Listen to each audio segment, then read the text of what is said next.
नमस्कार मित्रों, ज्योतिष विज्ञान की इस महत्वपूर्ण कार्यक्रम में आपका एक बार फिर स्वागत है। और हमेशा की तरह हमारे साथ मौजूद है प्रसिद्ध ज्योतिषाचार्य पंडित अरविंद तिवारी जी। पंडित जी, आपको बहुत बहुत स्वागत है। आज एक बेहद ही महत्वपूर्ण विषय को लेकर पंडित जी भविष्यवाणी करने जा रहे हैं। जी हाँ, और ये ऐसी भविष्यवाणी है जिसे एक बार सुनकर तो मुझे भी यकीन नहीं हुआ, और आप जब ये सुनेंगे इस भविष्यवाणी को तो निश्चित तौर पर एक अलग ही पॉलिटिकल सिनेरियो इस देश का आपको समझ में आने लगेगा। और क्या कुछ घटित होने वाला है इसको देख के आप रोमांचित जरूर होंगे। तो बिना कोई देरी करे एक बार सब्सक्राइब का बटन जरूर दबा लें और हम अब इस विषय पर चर्चा शुरू करते हैं। पंडित जी, आपने एक बड़ी भविष्यवाणी करने जा रहे हैं, वो ये है कि अब दिल्ली में विधानसभा चुनाव नहीं होंगे। बिल्कुल। अब देखिए, दिल्ली में अब विधानसभा चुनाव नहीं होंगे और दिल्ली विधानसभा के अंतिम मुख्यमंत्री के स्वरूप में श्री अरविंद केजरीवाल साहब रहेंगे और उनका कार्यकाल वो अपना पूरा करेंगे। और जो भी गणना है ये केवल और केवल अरविंद केजरीवाल साहब की कुंडली, माननीय नरेंद्र मोदी साहब की कुंडली। दिल्ली चूँकि बरसों पहले बना हुआ शहर है, चूँकि हम लोग दिल्ली की जो राशि है मीन राशि से हम लोग गणना करते हैं, तो इन तीनों के आधार पर मेरा जो निचोड़ है और मेरी जो भविष्यवाणी है वो केवल और केवल यह है कि अरविंद केजरीवाल साहब दिल्ली विधानसभा के अंतिम मुख्यमंत्री होंगे। और 2025 में चूँकि चुनाव होना है, 2024 के नवंबर दिसंबर में चुनाव होना है, उसके बाद मुझे लगता है कि दिल्ली में वो चुनाव भी नहीं होगा और ये विधानसभा इसी प्रकार से साइने डाई माने हमेशा के लिए स्थगित हो जाएगी और दिल्ली के अंतिम मुख्यमंत्री अरविंद केजरीवाल साहब रहेंगे। पंडित जी, ये एक दिल्ली को पूर्ण राज्य का दर्जा मिला हुआ है, विधानसभा इसी वजह से वहाँ पे गठित हुई है। बड़े लंबे समय से पूर्ण राज्य की मांग हुई थी, उसके बाद दिल्ली को पूर्ण राज्य का दर्जा मिला, पहले केंद्र शासित प्रदेश था।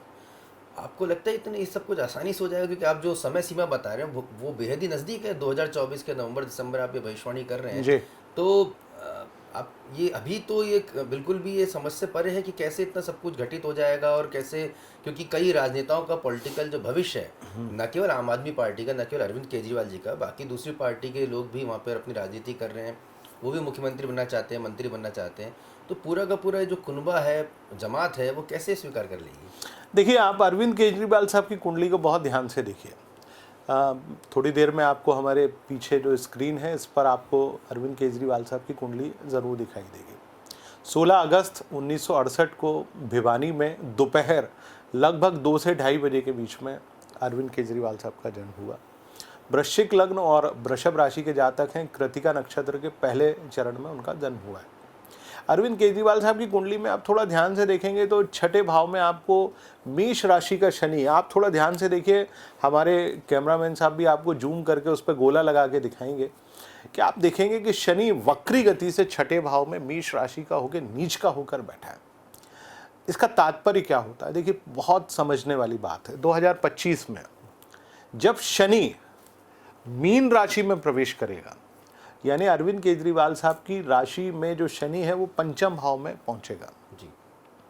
पंचम भाव का शनि जातक को राजनीति में उच्च स्थान देता है, परंतु अरविंद केजरीवाल साहब की कुंडली में छठे भाव में जो शनि बैठा है वक्री गति से और नीच का होकर बैठा है, क्योंकि 2027 में उनके ऊपर शनि की 7.5 होगी और जब अरविंद केजरीवाल साहब का कैरियर ढलान पे होगा, जब शनि आप जातक की कुंडली में नीच का होकर बैठता है तो जातक, और जब वो अपने उस मूल स्थान से 12वें भाव में ट्रांजिट करता है तो वहाँ से जातक का पतन होना शुरू हो जाता है। राजनीतिक हो, सामाजिक हो, सांसारिक हो या किसी भी प्रकार से हो।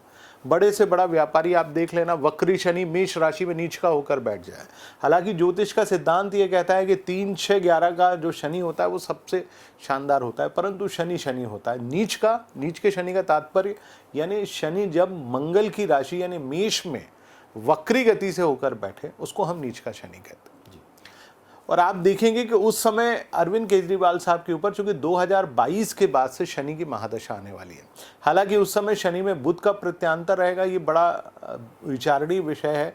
एक बार पुनः मैं हमारे कैमरामैन साहब से कहूँगा कि वो केजरीवाल साहब की कुंडली को दिखाएं। कुंडली में आप देखिए वृश्चिक लग्न की कुंडली है केजरीवाल साहब की, और वृश्चिक लग्न की कुंडली में अष्टम भाव में मिथुन राशि बैठी हुई है, यानी शनि में बुध का प्रत्यांतर मिथुन राशि वहां पर बैठी है। मिथुन राशि बैठने का तात्पर्य है कि वो मार्ग का काम करती है और उसकी दशा मार्केश की दशा कहलाती है। अरविंद केजरीवाल साहब की कुंडली में उस समय शनि में बुध का प्रत्यांतर चल रहा होगा जो कि बहुत कमजोर रहेगा, और उसके बाद शनि में बुध के बाद केतु का प्रत्यांतर आएगा जो और भी खराब होगा। उनके स्वास्थ्य के लिए, उनके जीवन के लिए वो बहुत ज़्यादा हानिकारक साबित होगा। तो मेरा मानना है कि वो जो दशा उस समय होगी वो केजरीवाल साहब के लिए बहुत ही कमज़ोर होगी। राजनीतिक रूप से, स्वास्थ्य की दृष्टि से, हर प्रकार से ये दशा उनके कैरियर के लिए एक प्रकार का ब्रेक साबित होगी। जैसे हमारे जीवन में एक बड़ा ब्रेक आ जाता है, उस प्रकार से एक बड़ा ब्रेक होगा। केजरीवाल साहब की पार्टी का क्या होगा इसके बारे में हम अगले एपिसोड में चर्चा करेंगे, लेकिन आज हम ये बात आपको बता रहे हैं उनकी कुंडली के माध्यम से कि दिल्ली, चूंकि उस समय शनि मीन राशि में ट्रांजिट करेगा। मीन राशि यानी दिल्ली की राशि, यानी दिल्ली में वो कुछ ऐसा अप्रत्याशित रूप से कराने वाला है शनि। क्योंकि उनकी मूल कुंडली में शनि कमजोर है, दिल्ली की कुंडली में शनि कमजोर है और केजरीवाल साहब की कुंडली में शनि कमजोर है। इन तीनों का जो गठजोड़ है उसके चलते मैं ये भविष्यवाणी बहुत विनम्रता से आपके चैनल पे कर रहा हूँ कि अरविंद केजरीवाल साहब दिल्ली के अंतिम मुख्यमंत्री साबित होंगे। पंडित जी, लेकिन सिर्फ अरविंद केजरीवाल जी की अगर कुंडली कमज़ोर है या ग्रह नक्षत्र कमज़ोर है, उसकी वजह से दूसरे नेताओं का जो राजनीतिक भविष्य है वो कैसे खतरे में पड़ सकता है? क्योंकि विधानसभा अगर इस तरह से ख़त्म की जाती है और दिल्ली में कभी विधानसभा चुनाव होंगे ही नहीं आगे से और केंद्र शासित प्रदेश बन जाएगा पूर्णतः से, तो ऐसी स्थिति में तो दूसरे जो राजनेता हैं उनका क्या होगा? क्या उनके ग्रह नक्षत्र अगर प्रबल हैं तो क्या इस व्यवस्था को जो आप कह रहे हैं भविष्यवाणी में वो टल नहीं सकती है? ये मैं समझना चाह रहा था। देखिए, दिल्ली में मुख्यतः कुछ ही जो दिल्ली राज्य में राजनीति करते हैं उनमें से कुछ ही नेता हैं। मैं नेताओं के नाम गिना देता हूं आपको। आदेश गुप्ता साहब हैं जो कि वर्तमान में दिल्ली भारतीय जनता पार्टी के अध्यक्ष हैं जी। दिल्ली में। और दूसरे जो राजनीति करते हैं उनमें मनोज तिवारी साहब हैं, कपिल मिश्रा जी हैं, या इस प्रकार के बहुत सारे राजनीतिज्ञ। कोई बड़ा राजनीतिज्ञ अब दिल्ली में बचा नहीं। प्रवेश वर्मा जी हैं, वो बाहरी दिल्ली से सांसद हैं, या और भी आप जिनकी बात कर लें। तो अब उनका कोई बहुत ज़्यादा उनमें से किसी की कुंडली इतनी प्रबल रूप में दिखाई नहीं देती कि भविष्य में वो दिल्ली में मुख्यमंत्री बनेंगे। देखिए, आने वाले 2025 के बाद इस देश की राजनीति में बहुत बड़ा चेंज आने वाला है। देश की जो राजनीतिक व्यवस्था है इसमें बहुत बड़ा आमूलचूल परिवर्तन आएगा। ये मैं इसके बारे में कभी और खुलासा करूँगा, लेकिन आज आपके चैनल के माध्यम से ये मैं कह रहा हूँ कि किसी भी की भी कुंडली इतनी प्रबल नहीं है कि उनकी कुंडली में मुख्यमंत्री बनने का किसी भी प्रकार से योग हो। जी। क्या वजह दी जा सकती है कि जब इतना बड़ा फैसला लिया जाएगा, एक आपकी गणना क्या कहती है कि किस आधार पर ये फैसला केंद्र सरकार लेगी? देखिए, भारतवर्ष की कुंडली को आप ध्यान से देखिए। भारतवर्ष की कुंडली वृषभ लग्न और कर्क राशि की कुंडली है।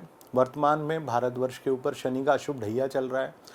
चौथे भाव में केतु बैठा हुआ है, जिसके चलते देश में वर्ग संघर्ष की स्थिति बनी हुई है। 2024 तक यही स्थिति बनी रहेगी। आम चुनाव होंगे, शनि जैसे ही उतरेगा 2025 में मीन राशि में जाएगा, देश की व्यवस्था एक बार पुनः बदलेगी। शनि एकादश भाव में 2.5 साल गोचर करेगा।